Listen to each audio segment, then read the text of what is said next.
Raising women's voices, one story at a time. Welcome to the She Said Project podcast.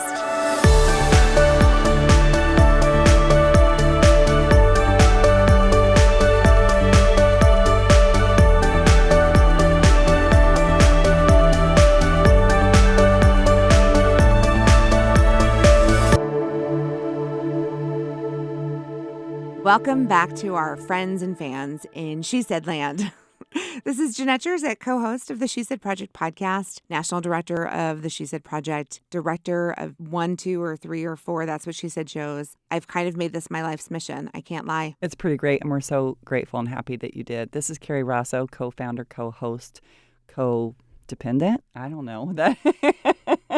But so happy to be here. This is so fun. Number one inspiration? Oh, Carrie has no idea that this little idea that she and her friends had so many years ago now to launch the storytelling event that was meant to be one night, 11 years later, has taken off in a dozen or more cities. I certainly stop regularly to pinch myself that this is the work I get to do, because not only did you create something awesome, you welcomed me with open arms. And when it was time and it felt right, and I said, I think I can take this in all the directions you guys have dreamed of. Let's give it a shot. You were not only open to the idea, but you have been the wind beneath my wings like the whole time. Well, I'd appreciate if you'd cross-stitch that on some pillows and spread it around. But honestly, like, welcomed you with open arms was more like I was flailing and you caught me. Like, let me just take this off your hands so you don't fall and bust your rear end. That's exactly right. You have taken this to places that we only were like, gosh, I wish we had more time, or I wish we had this angel that never sleeps and can do amazing things and has 50 hours to our 24-hour day. And then all of a sudden, there you were. You just described me. Yeah. I don't sleep. It's true.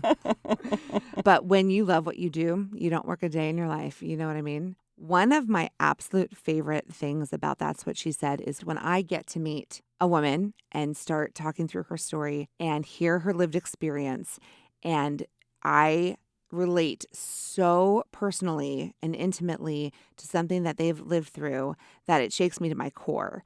And I'm, of course, talking about our guest today. Becca Goldsberry was on stage in our very first cast of That's What She Said, Indianapolis. And we definitely bonded and connected over some big moments in her story. So let's bring her on the line. Becca, are you with us? I am. Welcome, welcome, welcome, my friend. Hi, Becca, fellow Hoosier. Let's go. I know, right? No, I am so excited to be here with you guys. Well, it was a really special show for me, being from Indiana and having family members in the audience and having sorority sisters in the audience. It was just a big Indiana love fest, but you guys really killed it. It was great. Becca, how did you get drawn into this whole thing? Remind us. That is a great question. So Katie and I met networking, and Katie and I had a wonderful coffee conversation. We were talking about what I did at work and just kind of kept up. I am a part of Junior League here in Indianapolis, and Katie is as well. For our listeners, yeah. Katie is the That's What She Said Indianapolis producer. She is, and she's phenomenal. And so she's like, I need you to be a part of this. And I said, tell me more, and 100% let's go. Let's do this. You were hooked. Wow. I was 100%. I loved the mission, loved what you guys are doing. And I'm like, I have to be a part of this. There's no question. I love being a part of things like this. Well, every conversation I've had with you has been absolutely inspiring to me. So Becca is a professional coach, you guys. Like, her job is helping people, figure out where they want to go and figure out how to get there. And so, of course, every conversation with her, I think I'm there to help her. No. Like, she was there to open my eyes and teach me something new. And I loved it. I loved every minute with you. Same here. Likewise, my friend. Likewise. So in just a minute, we're going to listen to your performance from that show. And I just want to share with our listeners, we all have memories from our childhood that, there's something someone said to you and made you feel icky, sticky, gross at the time. And, I'm a 50-year-old woman today, and there are comments that were said to me by kids who were being mean, or even teachers, that these words stick with you. And if we know anything at the She Said Project, it's the power of words. And so, Becca, when you shared this series of moments from your childhood, I was right on board, sympathizing with you. I have a similar story. I get it. I know there's going to be women who are listening right now who are going to get it. You know what I'm talking about, right? Absolutely, I do. So let's share. Let's Let's listen. share the love because this is too good and I don't want to give it away. So Becca shared a story of something that happened when she was younger and how it made her who she is today. And we can all learn from Becca Goldsberry, let me tell you. So enjoy her performance from That's What She Said, Indianapolis in the fall of 2023. And this is her story, Gritty Grace. It's 1984, the year of Apple's first commercial, Ghostbusters, Gremlins, Never-Ending Story, 16 Candles, Madonna, Boy George, big hair, and hair bands. I am in first grade. It's January, and it's freezing cold. I know I'm a baby. It's the first recess of the day, and I'm standing outside on the playground in front of the basketball goals with my friends. I am wearing a new winter coat. It's blue and pink with matching gloves I had just got for Christmas. I loved this coat, and I absolutely felt adorable wearing it. To be honest here, I felt like I was hot stuff. Also, outside during recess was a girl in third grade. She's blonde, blue-eyed, tall, very thin. This blonde little girl comes up to me and starts yelling at the top of her lungs, "Pudding Pop!" Looking at her confused, calling me Pudding Pop. Some kids started to laugh, and it hurt deeply. Yes, I was chunky and even overweight. This behavior of hers continued until she graduated from our grade school in 8th grade. Every time she would see me down a hall, she would call and yell out, "Pudding Pop." I tell you this story because for a while, I think it defined who I saw myself as when I was a little girl. I remember it holding me back from trying and doing new things. It destroyed my confidence. It made me want to prove to everybody that I was just like them, that I was good enough, and I wasn't different, or there was nothing wrong with me. At times, my family caught grief because I was overweight. Why can't Becca lose weight? What are you feeding her? Is she not exercising? What are you doing? I felt guilty that my parents had to go through some of that. I felt ashamed of who I was. And today, that still hurts. In grade school, I did my very best to be a great volleyball player. I tried basketball my 6th grade year. Okay, let me tell you, I am not a basketball player. I may have been the tallest girl in the school, but dribbling and running at the same time, not my forte. You can ask my siblings. In 2nd grade, I started going to Weight Watchers with my mom in 1985, and we did that together until 8th grade off and on. I remember playing outside at home, running around until dark, riding my bike, hitting volleyballs against the house, and doing whatever I could to be a skinny girl. Because I was overweight, I had to develop grit. I had to show courage by developing elephant-tough skin. I had to stop caring what other people thought of me, because otherwise I would have gone into some dark places in my mind. I had to do my dead level best in everything and to overcompensate just to make for the fact that I was overweight. I felt like everybody judged me. Now, if that does not develop a strength of character and grit, I don't know what else would. I had to learn how to find joy and happiness through it all. Because of all of that grit I developed, it served me well my 7th grade year. I had one of the most embarrassing events, I can't believe I'm telling you all this, that ever happened to me in my life. I was in English class, and I started my period. I know, here we go. All right, I was wearing red sweatpants, thank God, or so I thought. And of course, I was sitting in the one chair without the built-in basket underneath the seat that held our extra books. So now everybody could remember what chair was the tainted chair. Can we all agree that middle school sucks sometimes? Thank you. Yes. Well, when I got out of that chair to go to the bathroom, I didn't look back at my seat. My focus was getting to the bathroom as quickly as I possibly could. But the boys sitting next to me, they looked at the chair. Guess what? Yep, there was a little blood. I did end up cleaning that chair, but dang it, those boys teased me all through middle school, and they weren't even in my class. They were in the year younger. Talk about embarrassing. Okay, at the end of my 8th grade year, I had a very tough and unique decision to make: to go to high school at home and strengthen up my grit and my confidence, or I was given an opportunity to attend a co-ed Lutheran boarding high school 8 hours away from home. At first, no way was I going. But then I had an epiphany. It was seriously a eureka moment and a decision that threw my mom into a tailspin at first. We had to shop for everything in less than 2 weeks before school started. It was a quick decision. I never saw it as running away, but a way of growing, being even more independent, like I needed help. And heck yeah, a co-ed Christian campus 8 hours away from home, living in a dorm at 14 years old. Let's do this. St. Paul's, here I come. I had an amazing roommate while at St. Paul's. Together, Jill and I grew up, learned how to communicate, learned how not to ruin our clothes in the wash, learned how to ask for forgiveness, how to laugh, how to give grace to others, and mentally grow up much quicker than most high school students. Here I learned grace and how to forgive. One day this summer, I was reading this devotional, and I read something about grace. So hang in here with me, y'all.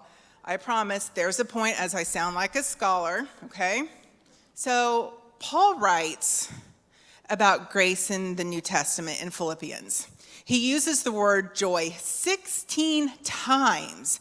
The interesting thing is that Paul is writing this from jail. He's also been beaten, whipped, stoned nearly to death, shipwrecked, starved, and persecuted. Well, if you look at it from that context, how in the world can he be writing about joy 16 times enduring all of this? It's astonishing. The devotional mentions that unlike happiness, joy isn't based on circumstances. Joy doesn't come from within you. Joy doesn't come from what you do. It doesn't come from finding yourself or accepting yourself or focusing on yourself. Joy doesn't come from what makes you happy, following your bliss, or even living your best life. Paul keeps talking about rejoicing in the Lord, and if you look at the Greek word rejoice, we translate it as cherit. The root found within that word is charis, which is the word we translate as grace. Grace means undeserved favor, kindness, and a gift of God. You guys, the root of joy is grace. Yeah. Man, that hit me in the face hard this summer. Grace is what I learned at St. Paul's. Because of that, I have been able to find joy every day and learned how to give myself grace, even the days that are gray and gloomy, just like Paul. I'm constantly learning about grace, how to soften the edge of some of my grittiness. Now, I'm not saying that my childhood was horrible or anything, but I had a challenge that made me a little gritty.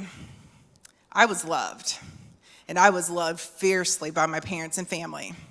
With all of my life experiences about learning grit and grace, it's something that I love to call my gritty grace.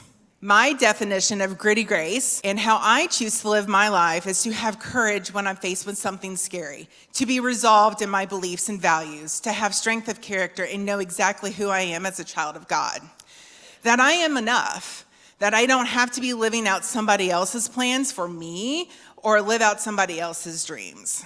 Also, I know the importance of being kind and gracious and giving gratitude to everyone, even when it's hard, to give forgiveness and be humble enough to know humility. I have learned that when life hands me lemons, I know how to make the most amazing lemonade. As a business coach, I love teaching people how to make amazing lemonade as well. I love helping others overcome their limiting beliefs, helping them to hit goals, go after dream jobs, create a vision and a life they love, help them live into their passions, create better relationships with their families and clients and coworkers, help rebuild their confidence, and live a life they love. Plus, help them to never, ever give up. Develop grit and grace when they need it. With my own coach, I have worked on overcoming my limiting beliefs and created a belief statement that helps me own my gritty grace. And I say this out loud to myself every single day. And it goes like this: I am enough. God has made me the way I need to be to accomplish his work through me. I don't want to feel like I didn't give it my all. I'm excited to serve the world, but most importantly, to feel present in the moment, feel that I gave it my best, and that I'm here to serve others. I have done tough things that most people never ever could. I'm living out gritty grace. I'm on fire, and I am amazing, just as God has made me. Hell yeah! That is a powerhouse move right there. To go from, childhood trauma, and you did it all on your own. You found your own path. You found your own meaning. You found your own daily affirmation, and you found this phrase, gritty grace, that has given you focus and meaning and made you this awesome, inspiring woman that you are today. Thank you. How did it feel to listen to it once again? And it's something funny that you say that. I actually listen to it quite often. Really? Because I have to remind myself where I came from and the strength that grew out of that and the person that it helped make me be, right? Not just, with my faith and just knowing that I am enough. It's just one of those reminders that every few months I'll get on YouTube and listen to it again. And I'm like, oh, I can accomplish all things today. If I can accomplish all those things and live through that, okay, this is a piece of cake. I got this. Let's go. Well, it made me think of that phrase that has been going around a lot the past couple years. I'm now living what I once prayed for. So whenever I'm like, wah, wah, me, oh no, blah, blah, blah, I think back to like the days of when I thought, oh, please let this, this vision of what you want your life to be like. And then it happens. And then I feel like, wait a minute, sis, check yourself. You're living what you actually prayed for. Amen. I do that quite often because I got married late in life. I got married when I was almost 37. I was 36. I had that when I was 40. And, it's hard especially like when you're in your 20s and early 30s and all your friends are married and they're all, having babies and doing all this thing. I come back to that same phrase that you just mentioned. And I'm like, oh, I've got what I dreamed and what I hoped for and what I prayed for. So I come back to that all the time too. Yeah. Great reminders. I love that phrase. That is blowing my mind right now. Because, I look around my life often and choose gratitude every single time. I am absolutely living the dreams that I created all these years. We can take a moment. We can have one moment of, of guilty pity party. Here we go. Okay. Because I remember vividly, you told me your story. You told me about the mean girl, and it took me literally right back to fourth grade. I'm on the school bus, and I'm not even going to say his name, but here I am, a 50-year-old woman, and I remember his name, this kid in my fourth grade class, and he called me Piglet on the bus. And I'm telling you, that word has stuck. And, yes, I am very comfortable in my skin today. I know who I am. But in the last 30 years, have I let my image of my body or my weight stop me from doing things I wanted to do? Maybe. Not maybe. Yes, I have. And maybe I don't give him the credit, but I did it to myself. But words stick with you. They have power. And, I wonder where that girl is today because I'm going to need a name and an address. Karma's a Carrie. Karma's a Carrie. Hey! Karma is Carrie. Carrie is karma. Like there's a special place in. But you also think of those kiddos. This is what I always think about. Hopefully someone in their life, like their mom or their dad, was like, whoa. Because you also think how horrible for that person to be 50 now. And hopefully remember that and think, I feel so terrible for an act of using my words to do harm instead. So fine, I'll have some grace for them too. Fine. And I have to give grace for myself sometimes because I know I'm not perfect. And I'm sure I have said something to somebody, not thinking about consequences either. So when I'm in church and praying, I'm like, Lord, just forgive me if I've ever said anything. And I start almost every prayer with an apology. Like when the kids were little and we had gotten to church in the unholiest of ways, the whole walk up to communion, I was like, so sorry about XYZ. I can't even get to communion without an apology. Like me again. But I just had a serious epiphany just listening to this last conversation.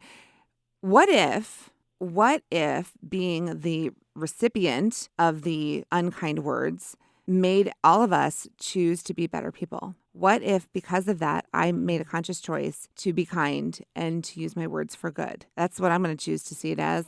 Oh, I believe Absolutely. that 100%. I think everyone can remember harmful words, but I can also remember very powerful, positive words. And consciously thinking in like 5th grade, that's what I want to do. I want to say nice things to other people. And I think that's 100% what you've done. And I think that's probably maybe why I wanted to be a psychologist in 8th grade and why I wanted to help people. Yes. As I think more about it, that was that pull when I was younger, and then high school and college getting my, master's in social work. I just wanted to help others who lived through traumatic events, whatever they may have been. And now as a coach, I get to keep doing that in different perspectives. I love that idea so much. So what was the feedback you got afterward? Oh my goodness. I had women come up to me afterwards. I don't even know who they were. They were just giving me hugs, and they were just saying, thank you, because we related so much. Like, we cried with you, we laughed with you. They're like, it took us back, and we have to remind ourselves that we have to be able to forgive and to grow from those experiences. I had so many wonderful women, still to this day. I'll have people who watch our YouTube channel, and they'll watch that, and they'll laugh at, like, Brandy's story, but then they'll say, they're like, I think everybody resonates with what you said. Because everybody goes through that. Absolutely. Everyone's got a bully, right? Everyone's got a bully in their past. Absolutely. It's a rite of passage.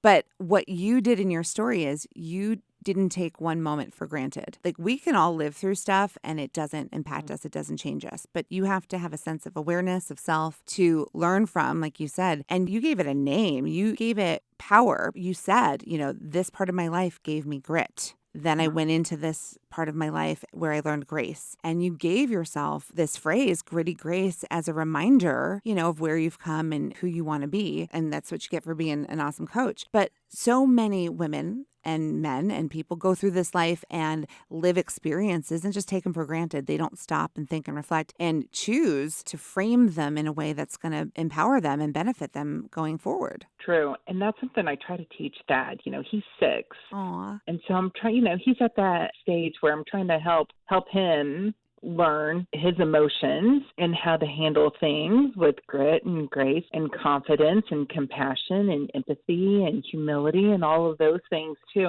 And I have to remind myself, yes, we all go through these horrible, situations, or we have, bullies in our life, but you can't let that harden your heart either, because when that happens, we're not happy people. We always look for the negative when we do that. Well, and I'm so happy to hear, as somebody in education, like, I think about this all the time, our kiddos don't learn to deal with adversity if they don't ever experience adversity. So talking through those times and letting them, when they're in safe, loving environments, learn how to handle feelings of frustration, disappointment, hurt feelings. This is exactly the time in their lives when they can talk through it with a parent, and a parent can say, oh, I had this experience, or I remember, I know what that's like, but here's how you can have gritty grace. Absolutely. I'm thinking title of a book here. I'm Gritty seeing grace. it. Well, What? I am. What? I'm working. Well, I am working on my keynote, Gritty Grace, as we speak. Yay. Yay! And I'll be speaking at the Women Thrive conference. It's a global conference that the group Women Thrive put on every year. So I was chosen to be a keynote speaker, and I'll be speaking at this global conference online. That's Hey. right, girl. Pretty great. And then what's next? What's next? The book. The book. The book. Let's go. The book. I'm working through it with my coach and working on timelines and starting to piece together everything. And hopefully within the next couple of years, we'll have a Grady Grace book out. That sounds perfect. And you let us know so we can, keep sharing the love. Wonderful. I miss your cast so much. I mean, we had so much fun. It was our first time in Indy. Nobody knew what we were doing, but man, did we have some good laughs together. We did. And that's why I think on our common thread that we were all texting each other a couple weeks ago, I'm like, we all need to get together, right? Because I loved each and every one of these amazing women. We all need to do dinner and drink. So I told Katie, I'm like, hey, girl, we got to get this done. We got to get the band back together. Yes. We do. I think that's why we started the podcast. It I was think really so. just for us. It was completely self-serving because we miss these women. One story is just not enough. It's a privilege and an honor to get to do the work that we do every time. Well, thank you for being part of it, Becca. So much. Absolutely. Thank you guys. And thank you for all that you guys do in every city that this is a part of. I mean, women, we all just need to stick together. 100%. Stick together, raise each other up, share our stories. It's time, ladies. Let's do It's this. our time. It is our time. Let's go. Let's do it. Becca, thank you for being you and for joining us today. We're going to be watching you because you are doing some cool things. Thank you, my friends. I appreciate it. Bye, Becca. Thank you. And bye to our Bye, friends who guys. joined us today. We're so grateful to all of you here on the She Said Project podcast. Over and out. Thank you for listening to the She Said Project podcast in partnership with Illinois Public Media. All materials contained in the podcast are the exclusive property of the She Said Project and That's What She Said LLC. For more information on our live shows, go to shesaidproject.com. This podcast was made possible with support from Carl and Health Alliance and presented by Sterling Wealth Management, empowering women to live their best lives.